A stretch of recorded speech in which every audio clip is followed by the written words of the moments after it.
Assalamualaikum warahmatullahi wabarakatuh.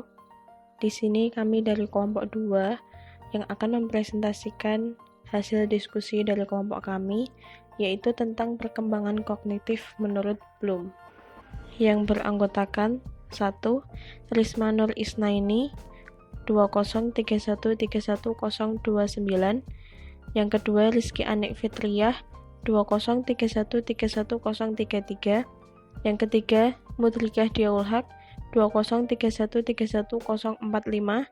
Yang keempat Sofi Salsabila Said 203131046. Yang kelima Nurlaila Hairunisa 203131048. Dan yang terakhir Nurul Aini 203131049. Benjamin menurut Bloom, seorang psikolog bidang pendidikan yang meneliti dan mengembangkan mengenai kemampuan berpikir seseorang dalam suatu proses pembelajaran. Salah satu pendiri Asosiasi Internasional untuk Evaluasi Pencapaian Pendidikan, seorang penguji di Universitas Chicago tahun 1943 sampai 1959, menjabat sebagai Presiden American Educational Research Association, salah satu pencetus taksonomi Bloom tahun 1956. Konsep perkembangan kognitif menurut Bloom. Bloom mengingatkan bahwa nilai ujian tidak dapat ditafsirkan atau dibandingkan tanpa mempertimbangkan lingkungan dan konteks pendidikan anak. Bloom mengatakan bahwa pentingnya 4 tahun pertama kehidupan seorang anak dalam perkembangan kognitif. Bloom juga memiliki konsep yang dikenal dengan nama taksonomi Bloom, yang terdiri dari 3 aspek, yaitu kognitif, afektif, dan psikomotorik. Menurut Bloom, konsep utama perkembangan kognitif terdiri dari 6 tahapan, yaitu yang pertama tahapan pengetahuan, kedua tahap pemahaman, ketiga tahap penerapan, keempat tahap analisis, kelima tahap sintesis, dan yang terakhir tahap evaluasi. Konsep taksonomi Bloom dikembangkan pada tahun 1956, terbitlah karya Taxonomy of Educational Objective Cognitive Domain.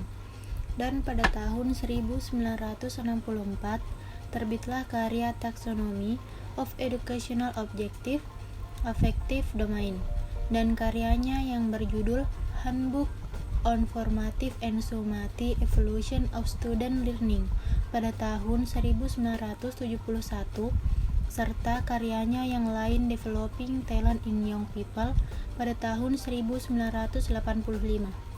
Beberapa istilah lain yang juga menggambarkan hal yang sama dengan ketiga domain tersebut yang secara konvensional telah lama dikenal taksonomi tujuan pendidikan yang terdiri atas aspek cipta, rasa, dan karsa. Selain itu juga dikenal istilah penalaran, penghayatan, dan pengalaman.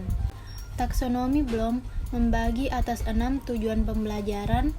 Yang pertama create, yaitu menghasilkan karya baru atau asli. Yang kedua evolute, yaitu pembenaran pendirian atau keputusan. Yang ketiga analis, yaitu menarik hubungan antara ide-ide. Yang keempat apply, yaitu menggunakan informasi dalam situasi baru. Yang kelima understand, yaitu menjelaskan ide atau konsep. Yang keenam remember, yaitu mengingat fakta dan konsep dasar.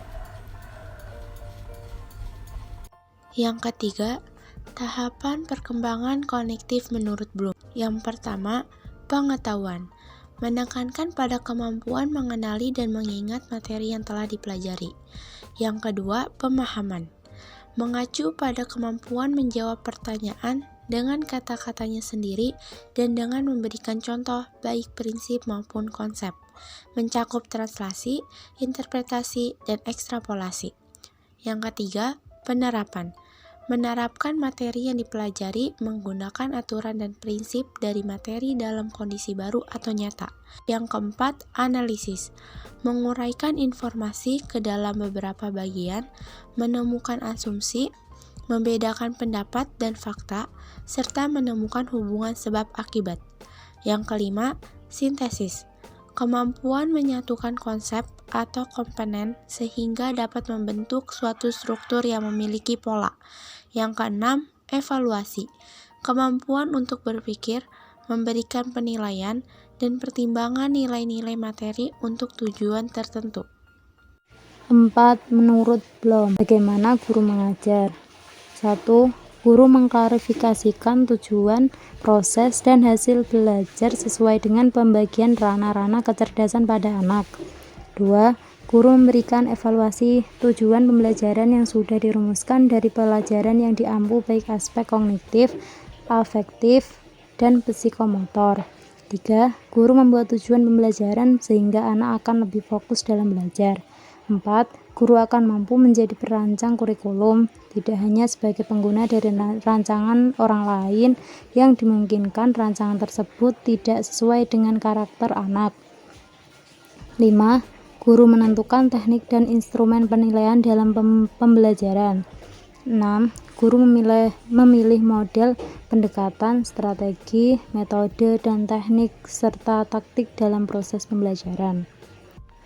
Selanjutnya, bagaimana anak belajar? 1. Anak belajar dengan lebih menekankan pada pengelompokan atau klasifikasi yang disusun dan diurutkan berdasarkan ciri-ciri tertentu. 2. Menekankan anak dapat belajar dengan cara mengingat, memahami, menerapkan, menganalisis, mengevaluasi, dan menciptakan sesuatu. Cukup sekian presentasi dari kelompok kami. Apabila ada kesalahan, kami mohon maaf yang sebesar-besarnya. Terima kasih. Wassalamualaikum warahmatullahi wabarakatuh.